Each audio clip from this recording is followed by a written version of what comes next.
hunters! You've come in search of the secret lost vault of Pandora! Legend has it that there's this massive treasure hidden in some secret vault. And if you go hunting for it, you'd better take any help you can get. Time to make it rain! With your body parts! Nobody kills me but me! Here they come! How are we gonna get through this? Kill them all.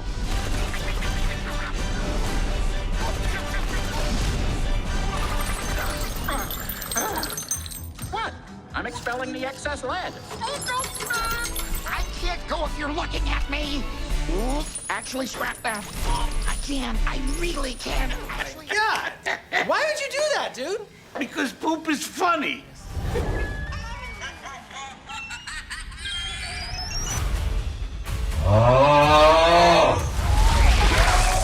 Just pee. Over the years, we've witnessed a surge in adaptations of video games into films and TV shows, a trend driven by the growing recognition of video games as powerful vehicles for storytelling.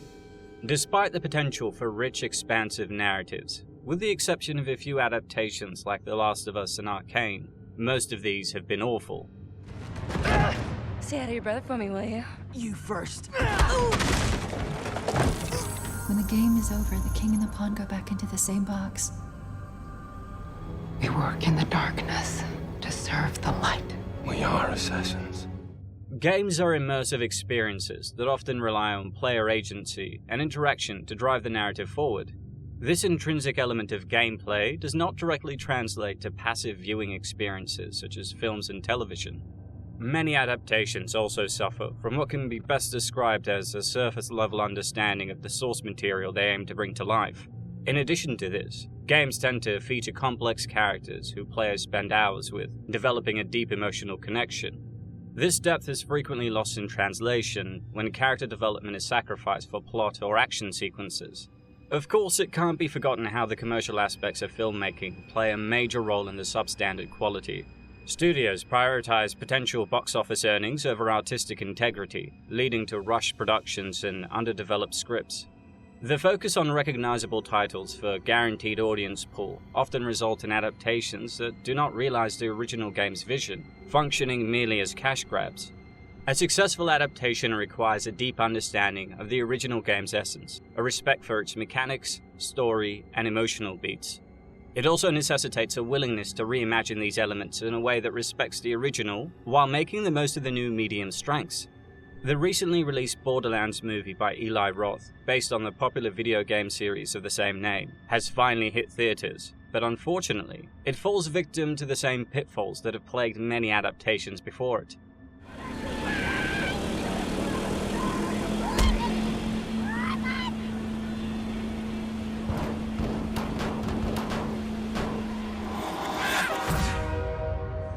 All right, Baghdad, time to wake up.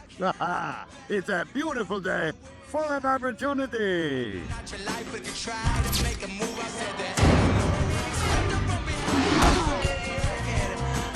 A lot of why this movie doesn't work has to do with the format of the games themselves, which are a unique blend of first-person shooters and role-playing games.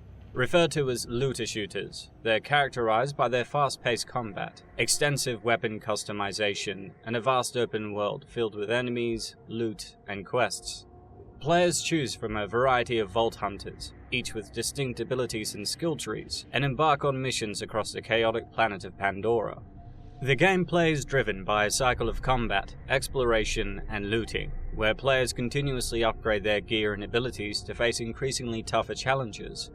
One of the core mechanics is the randomized loot system, which generates an enormous variety of weapons and items with different attributes. The games also feature cooperative multiplayer, allowing players to team up and tackle missions together, enhancing the chaotic and unpredictable nature of the gameplay. Unfortunately for anyone trying to adapt them, the story is often secondary to the gameplay, serving more as a backdrop to the action rather than the primary focus. The narrative is also typically episodic, with quests that can be tackled in various orders, and is filled with dark humor, satire, and over-the-top characters, while the tone is irreverent, often breaking the fourth wall and playing with genre conventions. Translating Borderlands into a film is challenging because the game's appeal lies largely in their interactive and dynamic nature. The randomized loot, player-driven character development, and the non-linear structure of the story are difficult to replicate in a linear, passive medium like film. The humor and tone, which rely heavily on player interaction and the chaotic unpredictability of the gameplay, effectively lose their impact when not experienced firsthand. So even if this film were made by people who love the games and wanted to make a faithful adaptation, they would have been doing so with their hands tied behind their back. And given that this was clearly an exploitation of IP, the outcome was inevitable. The movie literally debuted with a 0% on Rotten Tomatoes, until Grace Randolph brought it up to 6% with a favorable review for some reason. Speaking of Guardians of the Galaxy, this is very much that film, I would say, meets Fallout. And Fallout, of course, recently just got its own adaptation on Prime Video, which is phenomenal. And I have to say, I'm sorry to say, better than this movie. Not to say this movie's bad, it's just not as good as Fallout. You sure about that? And it's on track to be quite possibly the biggest box office bomb of the year, opening to just $8.8 million against its $110 million budget, which doesn't include probably around another $100 million in marketing. It's done so poorly that the CEO of Take-Two, Strauss Zelnickov, has been begging people to give it a chance, while the CEO of Gearbox, which made the games, Randy Pitchford, is having a meltdown on Twitter, blocking anyone that doesn't write a favorable review. Cannot be a quote-unquote version of the game because the game exists already and is very exciting as it is. So what is great about translation into a movie is to also expand the universe of the game. So cinema allows you to also add new elements, complete some information, create new bridges, within the storytelling. And I think that that's also something that hopefully fans will appreciate. Despite the rich, vibrant world of Pandora and its iconic, over-the-top characters that fans have come to love, the film struggles to capture the essence of what made the games a hit. Instead, it delivers a disjointed and superficial experience that misses the mark on multiple fronts, from a lackluster plot and miscast characters to an uneven tone that fails to balance humor and action. Borderlands serves as yet another cautionary tale of how not to adapt a video game to the big screen. I think people are going to love the throwback sci-fi element of it. They're gonna love that we went there. They're gonna love seeing Cate Blanchett fighting psychos. They're gonna love seeing Kevin Hart kick ass in a way you've never seen before. They're gonna love discovering Tiny Tina, this little grenade monster. They're gonna love seeing Krieg plowing through psychos and fighting. I mean, they're gonna love the world. They're gonna love the ships. Amazing. Every word of what you just said was wrong. So the movie starts off with Lilith, played by Cate Blanchett, a bounty hunter giving us some exposition about an ancient alien race called the Iridians. They had advanced technology and left behind a vault full of secrets and treasures on the planet Pandora, which many vault hunters have tried to find. And only a special person called the Daughter of Iridio can open the vault and restore order. The story begins on a space station orbiting the planet Pandora, where Roland, a former mercenary soldier, now branded a rogue, carries out a daring rescue. With the help of Krieg, a psycho who's institutionalized in the same facility, Roland frees Tiny Tina, a teenage girl with a mysterious past. So Roland fights off the Crimson Lance soldiers, including his former commander Nox, who he's had a relationship with, let's say. And then all of a sudden, the psycho prisoner Krieg jumps out of his cell, and all I was thinking was, why is the cell made of glass, and why didn't he break out earlier if it was that easy? He literally jumps out exactly when they approach this door. Not only are many of the iconic characters absent from the movie, but the portrayal of those that are featured is disappointing, with performances that feel more like caricatures than faithful adaptations. Kevin Hart was grossly miscast as Roland, with his comedic style and high-energy persona not matching with Roland's established character as a stoic, serious, and battle-hardened soldier.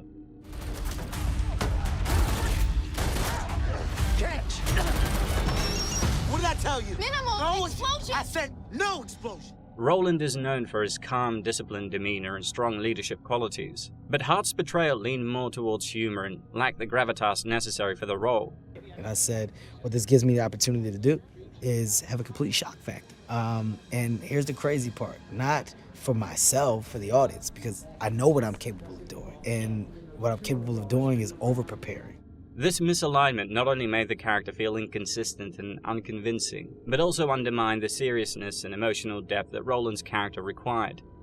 We put some ideas up on the board, right? That's what I'm Okay, saying. there we go. Here we go, boys. No idea's a bad idea. Let's go. No idea's a bad idea. Who's gonna start us off? I got it. When Eli and I talked about the character, I said this is an amazing opportunity for me as an actor because you're going in a complete opposite direction than what the fans of this world may expect or may think Roland should be, or who he should be. What the is that? You said no idea was a bad idea. I'm just I was wrong. That idea sucks. The movie sucks, and so do you. Tiny Tina, on the other hand, a character beloved in the games for her dark humor and eccentricity, becomes a source of frustration rather than charm. Ariana Greenblatt's portrayal of Tina amplifies her quirks to an extreme, turning her into an exaggerated caricature rather than a nuanced character.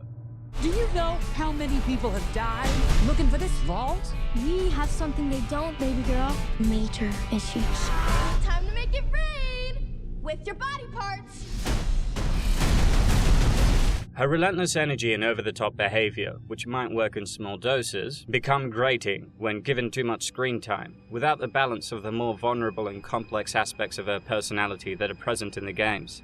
She's like a completely insane 12-year-old who loves grenades but also loves bunnies. She's very much a kid, but she can also sit down and have a tea party with you. And the first things he said was like, go like if she's the kid version of Harley Quinn. So that's kind of how I was finding her way with her personality, but The movie fails to capture the delicate balance between her chaotic exterior and the underlying trauma that makes her a compelling character, instead reducing her to an incessantly loud and hyperactive presence that detracts from the overall narrative and becomes more annoying than endearing.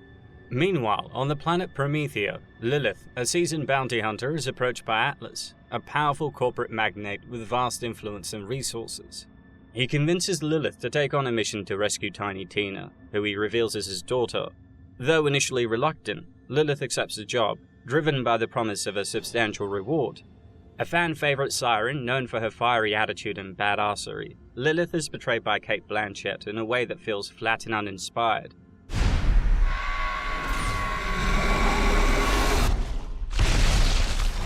God, I hate this planet. The nuances of her personality, her blend of toughness, vulnerability, and sardonic wit, are largely absent, resulting in a character that lacks the depth and magnetism that players have come to expect.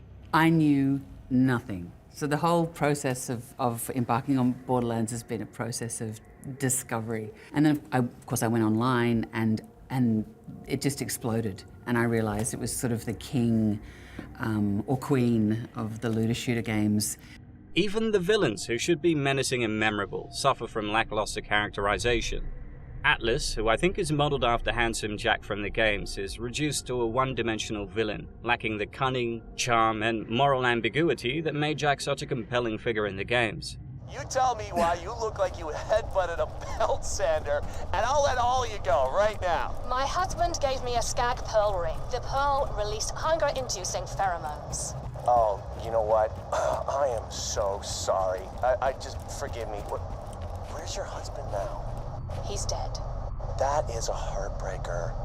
But you got something in common with him now, at least. Atlas feels like a watered-down imitation, devoid of the complexity and twisted humor that made Jack a standout character. Bastard! I'm gonna...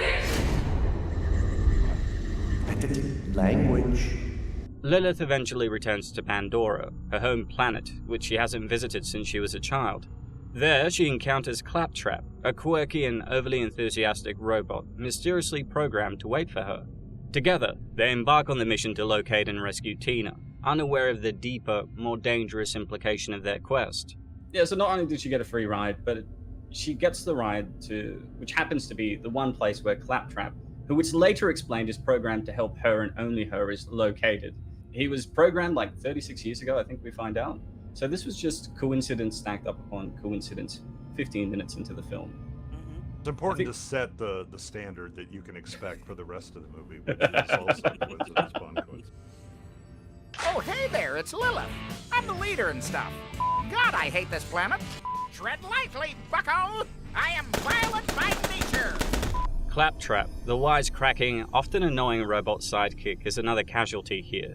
In the games, Claptrap's over-the-top personality and incessant banter add a layer of humor that is undeniably integral to the Borderlands experience. Well, of course you won with those cards. Even Steve could have won with those cards. And all he can say is, hey-o! Shut the f*** up, Steve! And people say I'm annoying. Dad, these are human beings with lives and families and... totally kidding. Screw those guys! In the movie, however, the character's humor feels forced and out of place, with many jokes that fail to land and a tone that doesn't quite fit with the rest of the cast. Instead of bringing the character to life, the portrayal by Jack Black comes off as irritating rather than engaging. Would you look at that? A ladder! Unfortunately, my design doesn't facilitate this type of... Follow me this way, I have a tremendous sense of... Lilith and Claptrap manage to track down Roland, Krieg, and Tiny Tina. Tina sends Krieg after Lilith, but Lilith manages to hold her own in the fight somehow. This is where the action starts to fall apart. So Lilith is a bounty hunter with a gun, who we've seen one-shotting people, so insta-killing them, but all the bullets just bounce off of Krieg's axe. He, along with all the main characters, have so much plot armor. There is an instance in this fight scene where she actually does shoot him twice back to back in the stomach, and he doesn't deflect the shots. But again, plot armor and actual armor. Well, he had all the CG abs over his actual stomach. The abs then protected him. Is that what you're saying? As Lilith confronts Roland, she begins to realize that Atlas's briefing doesn't entirely add up. Tina, it turns out, doesn't want to return to her father, and the situation is far more complex than a simple rescue.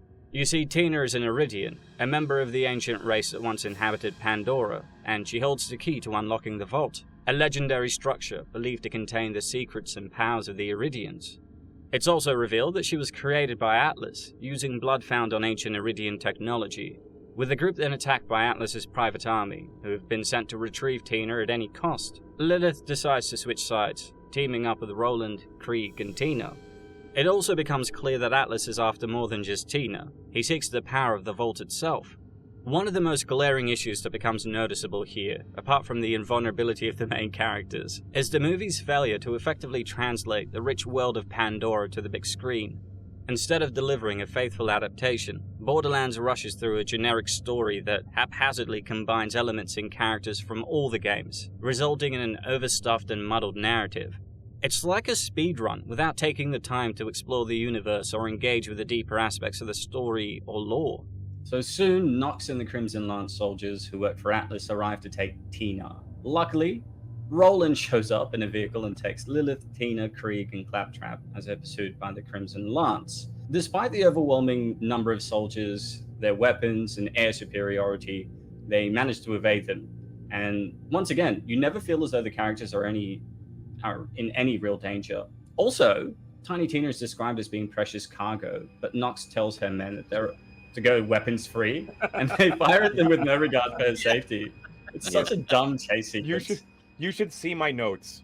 I did it in all caps because I was like, "Why are you shooting at the target you need to collect? What is wrong with you?" Why becomes the theme in this, and then you realize it's there's no reason to ask that anymore. Just slog through.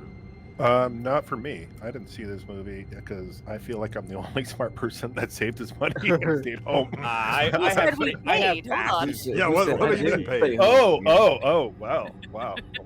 So eventually, the group travel through Piss Wash Gully. Is it Gully or Gullet? I think it's Gullet. Gullet. Yeah. Okay. I just call it the Valley of Piss and shit. Yeah, that's a great name. Where they encounter a beast called a Thresher. With the soldiers catching up to them, Roland fires missiles into the Thresher's mouth, and they escape by driving through the hole in its head, like it's a regular Tuesday. Yep. Now, they were being pursued by soldiers with flying vehicles, but for some reason... How awful this looks, man. Horrendous.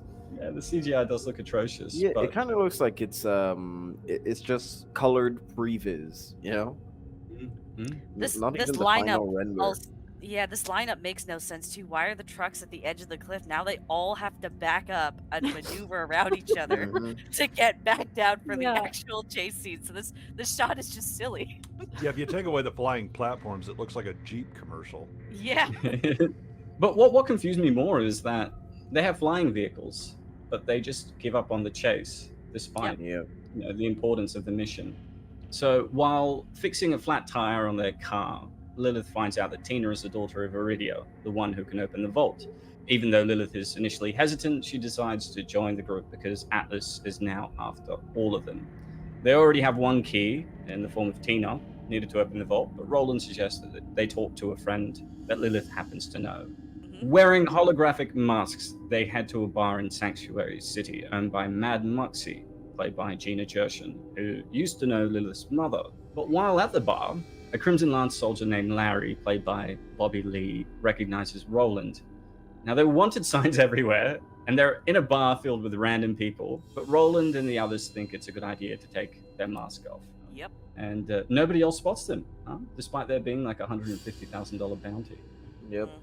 So Moxie points them to the location of a scientist who can help them find the next key. Naturally, Larry tries to apprehend Roland, as there's a bounty on his head, but is knocked out by Moxie, giving the group a chance to escape. Next, they take an elevator up to the hideout of Dr. Patricia Tannis, who raised Lilith after her mother supposedly abandoned her to go vault hunting. But there's much more to the story than meets the eye. Lilith and Tannis argue about this, and as Lilith goes outside, where Tina finds her and reveals that Atlas created her in a lab as a clone of an Iridian.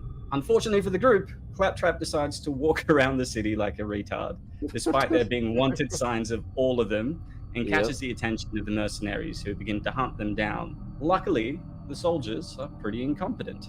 Patricia has extensive knowledge of the Iridians and the vault, and helps them locate a key they needed to open it, which lies hidden deep within an underground maze occupied by a tribe of psychos.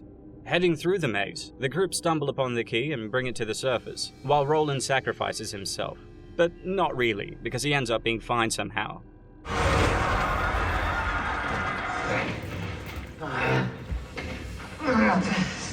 Rest in peace, Bob.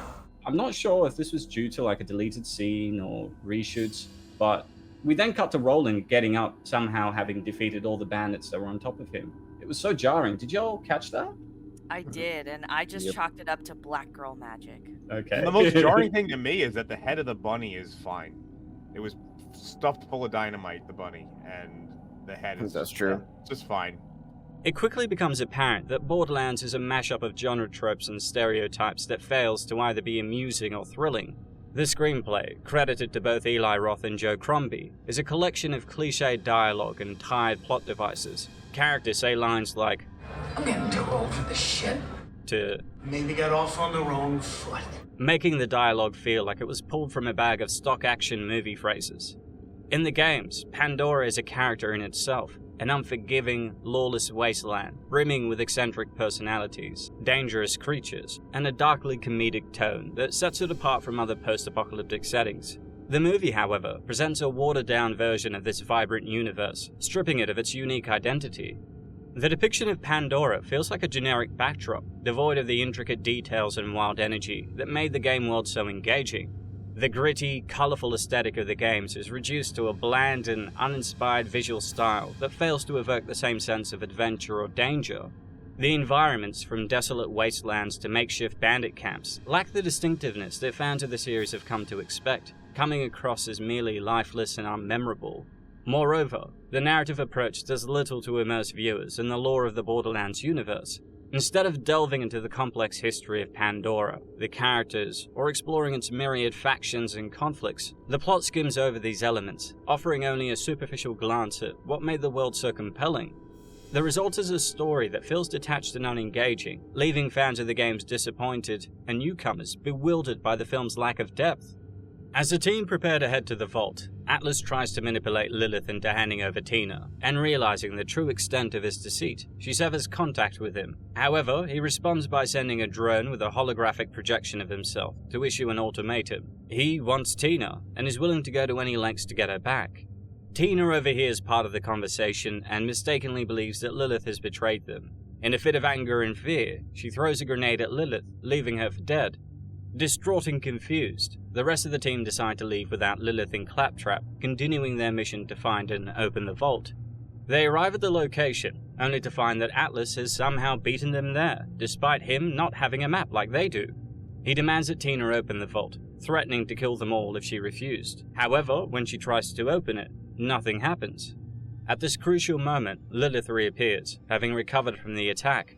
After conveniently stumbling upon the place where she grew up and watching a hologram from her mother, she reveals that she is in fact the actual daughter of Iridian, and not just any Iridian, but the deity known as the Firehawk. This was really confusing, because in the game, the Firehawk was a legendary repeater pistol, but here they've turned it into some kind of indestructible manifestation of psionic energy. What? None of it makes any sense. She mentions that there can be no salvation without sacrifice, but they don't sacrifice anything. With this revelation, Lilith uses her power to unlock the vault in exchange for the safety of her friends, despite the next scene showing her cover them in literal plot armor. I'm not kidding, it's like Captain Marvel meets Thor handing his powers to the kids in Love and Thunder.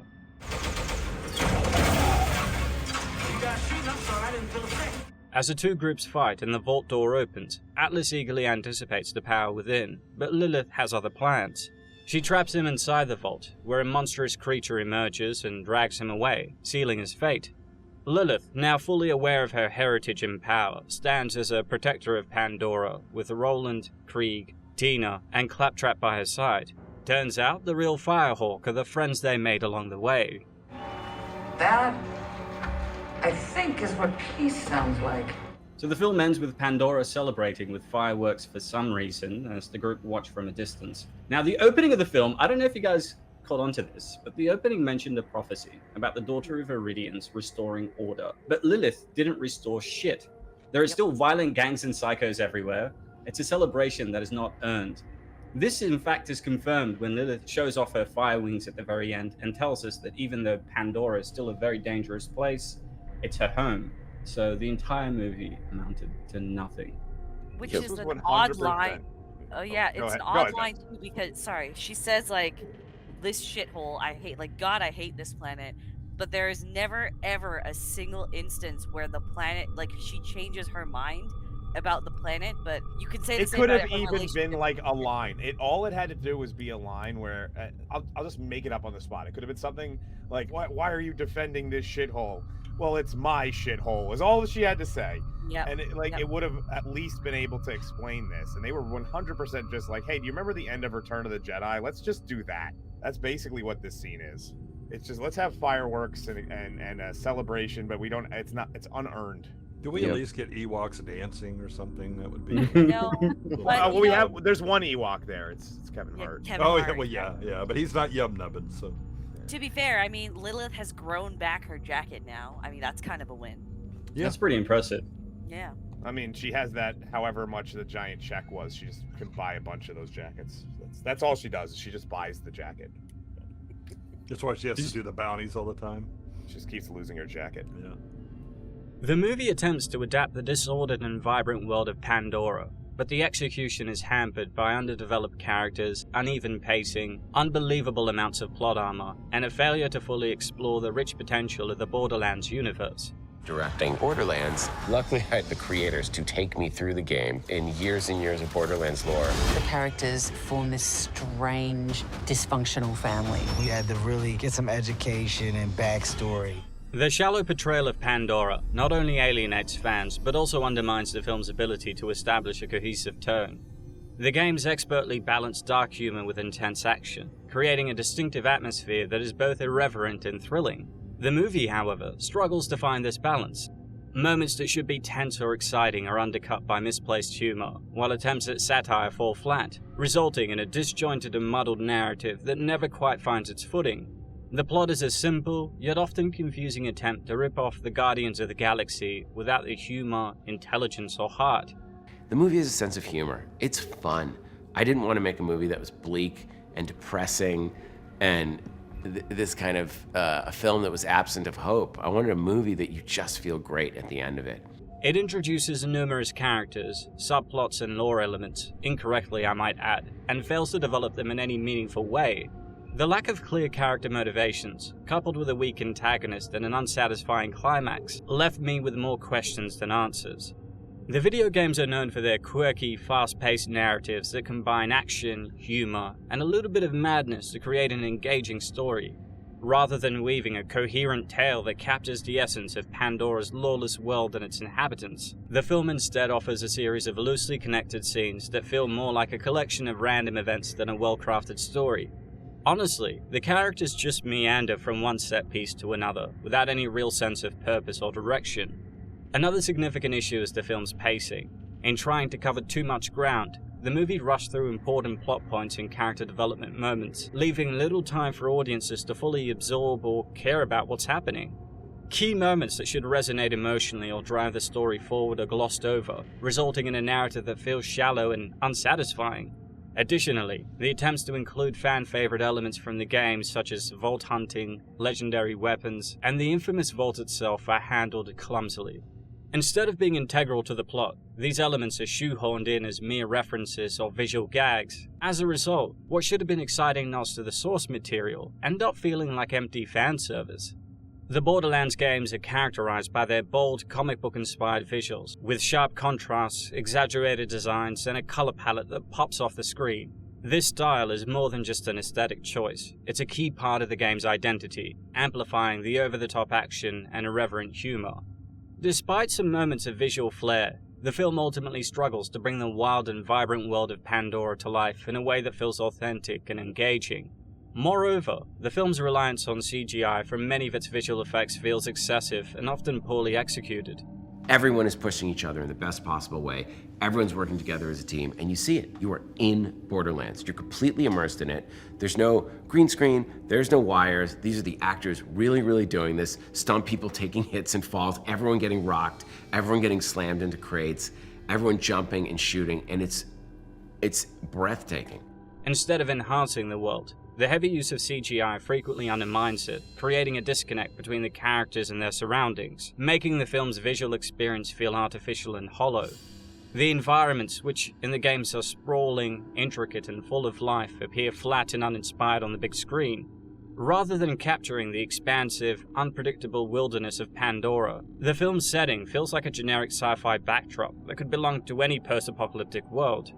The sense of place and atmosphere that is so crucial in the games is largely absent, while character types and designs, another hallmark of the games, are similarly mishandled. The film tries to recreate the iconic looks of characters, but these designs often come off as cosplay-level imitations, rather than fully realized, living versions of these characters.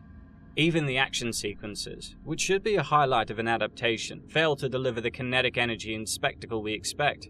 In the games, combat is fast-paced, chaotic, and full of explosive, over-the-top moments. The film's action sequences, however, are bogged down by choppy editing, uninspired choreography, and a lack of creative direction. The result is a series of set pieces that feel more obligatory than exhilarating, lacking the punch and dynamism that make the games thrilling to play. Rather than capturing the spirit, humor, and anarchy that define the games, the movie delivered a hollow imitation that will neither satisfy fans nor engage newcomers to the franchise who will just be confused.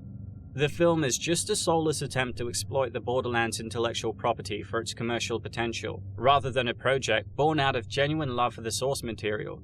The result is a movie that feels disconnected from its own identity, too derivative to stand on its own as a film, and too superficial to be considered an adaptation. It certainly has the ingredients of something delicious. It checks all the boxes. It has pathos, it has humor, it has a lot of action. You know, it's so rare that you have that experience like a Guardians of the Galaxy or Empire Strikes Back or a RoboCop. You go, wow, that was so good.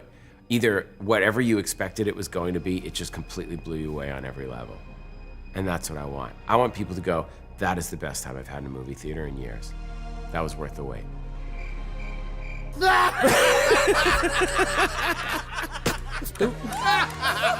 Oh, we out here. Yeah.